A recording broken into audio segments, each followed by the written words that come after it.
আসসালামু আলাইকুম আরহামতুল্লাহি ওবারাকাতুহু। ইন্নাল হামদালিল্লাহি নাহমাদুহু ওয়া নুসাল্লি আলা রাসূলিহিল কারীম আম্মা বা'দ। সম্মানিত দর্শক শ্রোতা, আমরা অনেক সময় এই প্রশ্নের সম্মুখীন হই বা অনেকেই আমাদেরকে এই প্রশ্ন করে থাকে, অথবা আমাদের অনেকের মনেই এই প্রশ্ন জাগ্রত হয় যে পীর ধরা জায়েজ কিনা, আমরা পীর ধরতে পারবো কিনা। আমাদের উপমহাদেশে তথা ভারত, বাংলাদেশ, পাকিস্তানে এই পীর প্রথা চালু রয়েছে। যুগ যুগ ধরে আমাদের বাপ চাচারা পীরের হাতে বায়াত নিয়ে থাকেন। প্রশ্ন হচ্ছে, কোরআন সুন্নাহর আলোকে পীর ধরা বৈধ কিনা, অর্থাৎ আমরা পীর ধরতে পারবো কিনা।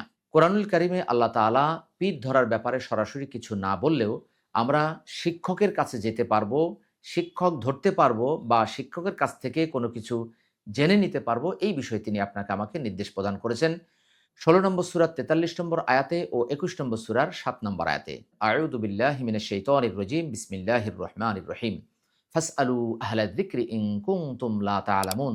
অতএব তোমরা যদি না জানো, যারা জানে, আহলে জিকির যারা, তাদের কাছ থেকে জেনে নাও। যে কোনো আলেমের কাছ থেকে গিয়ে আমরা যে কোনো প্রশ্নোত্তর জেনে নিতে পারি কোরআন সুন্নাহ রিলেটেড। প্রশ্ন হচ্ছে যে পীরের কাছে আমরা গিয়ে পীরের হাতে বায়াত নিয়ে তার কাছ থেকে এই বিষয়গুলো জানতে পারবো কিনা। বায়াত নিয়ে অনেক মতানৈক্য রয়েছে। তবে কোনো পীর সাহেব যদি আপনাকে, আমাকে বা যে কোনো মানুষকে ওয়াদাবদ্ধ করায় যে আজ থেকে আমি ফরজ সালাত ছেড়ে দেব না, আমি অন্যায় কাজ করব না, আমি হারাম খাবো না, তাহলে সেটা বৈধ। কেননা রাসূলুল্লাহ সাল্লাল্লাহু আলাইহি ওয়াসাল্লামের ইন্তেকালের পর বায়াত প্রথাকে আর আমরা দেখিনি। শুধুমাত্র বায়াত প্রথা প্রচলন ছিল রাষ্ট্রীয় ক্ষেত্রে। এছাড়া যুদ্ধের ময়দানেও বায়াতের প্রচলন ছিল। স্বাভাবিকভাবে খানকায় যে বায়াত দেওয়া হয়, এই বায়াত রাসূলুল্লাহ সাল্লাল্লাহু আলাইহি সাল্লামের পরবর্তী যুগে সাহাবায়ে কেরাম, তাবিঈন তাদের যুগে বা তাবিঈনদের যুগে এমনটি প্রচলন ছিল না। অতএব কোনো পীর সাহেব যদি কোরআন সুন্নাহ শিক্ষা দেয়, তিনি তাওহীদ শিক্ষা দেন, তিনি কোরআনের বিভিন্ন বিষয় সম্পর্কে শিক্ষা দেন, রাসূলুল্লাহ সাল্লাল্লাহু আলাইহি ওয়াসাল্লামের আদর্শকে শিক্ষা দেন, তাহলে তার কাছে যাওয়ায় কোনো দোষ নেই এবং তাকে ফলো করায় কোনো দোষ নেই। তবে অবশ্যই কোরআন সুন্নাহর আলোকে সেটা হতে হবে। কোনো ধরনের বায়াত করানো চলবে না এবং কোনো ধরনের তরিকার সবক দেওয়া চলবে না।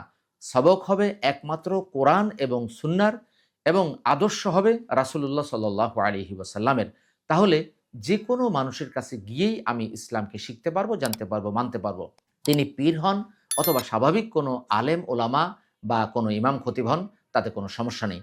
আশা করি বিষয়টি অনুধাবন করতে পেরেছেন। আল্লাহ তাআলা আপনাকে, আমাকে, আমাদের প্রত্যেককেই ইসলামের সঠিক বিষয় বোঝার তৌফিক দান করুক এবং কোরআন সুন্নাহর সঠিক বিষয়গুলো জানার পর সে অনুযায়ী আমল করার তৌফিক দান করুক।